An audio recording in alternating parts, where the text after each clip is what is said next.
Bad broads of history.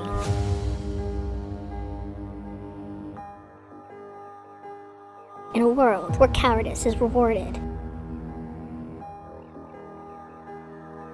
these broads stood up.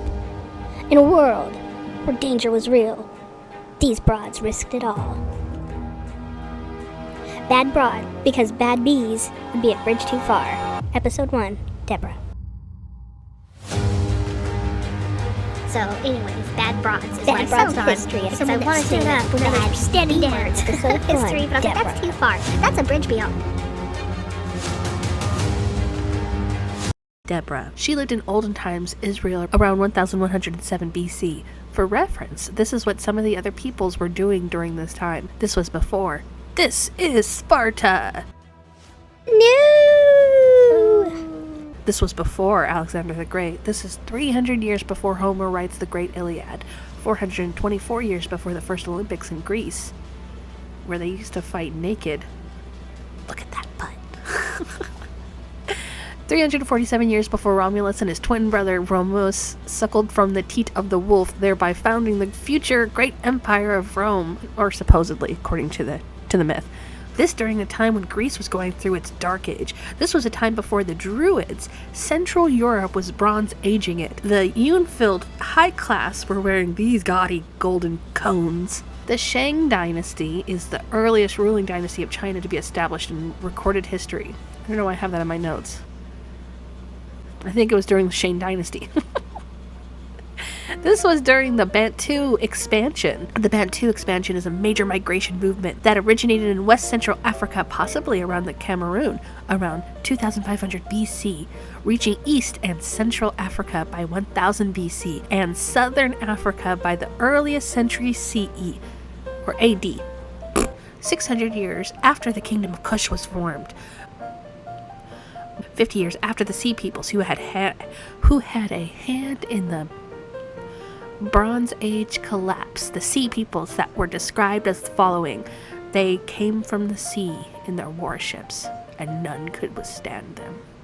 Yes, before and after all of these times, this was the time of Deborah.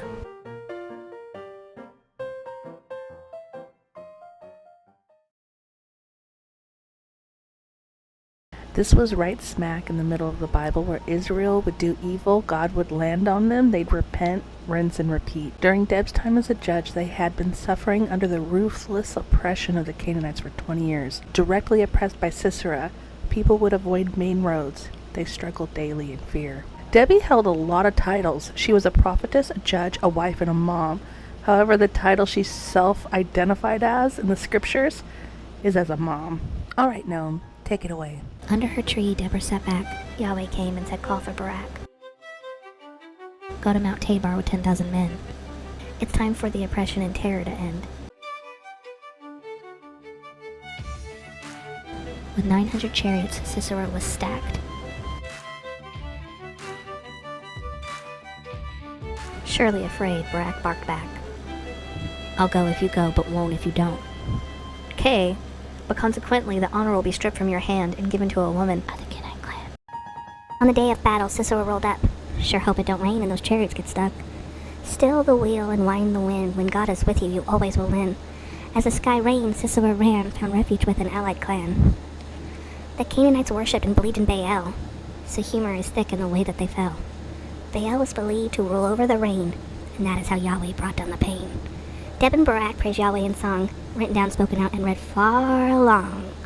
Yahweh knows all beginning and end. His will no one ever will bend. By the window, Sisera's mom waited, assuring herself more wealth is awaited. Assuring herself she won't be alone. "I'm sorry, my dear. He ain't coming home." Jael took the glory Barak's indecision made her, still singing of her over 3,000 years later.